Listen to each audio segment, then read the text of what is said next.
ఏంటంటే 12 మంది అదే పని మీద ఉన్నాడు, ఏ పని పాటు లేదు. సరే, మూడవ ప్రశ్న, భార్యాభర్తలు అన్యోన్యంగా ఉండాలంటే ఏం చేయాలి? నా శాంతం, నా పిండాకుడే కాదు, భార్యాభర్తలు అన్యోన్యంగా ఉండాలంటే ఏం చేయాలి?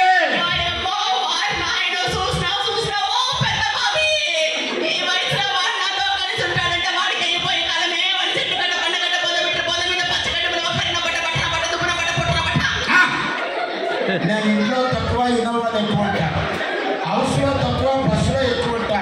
నేను నీతో కలిసి ఉంటానా? రైన్బో రమణ ఒప్పుకోవద్దు. నాన్న చెప్పు, నన్ను కూడా రైతు వైపు రా.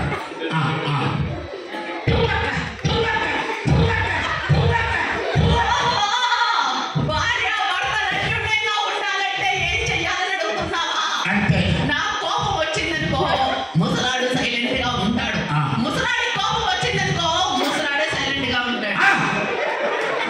ముసలాన్ని కత్తికి 2 వైపులు ఎలాగైనా ఆడే బుక్ అయిపోతున్నాను. సరే, లాస్ట్ అండ్ ఫైనల్ క్వశ్చన్.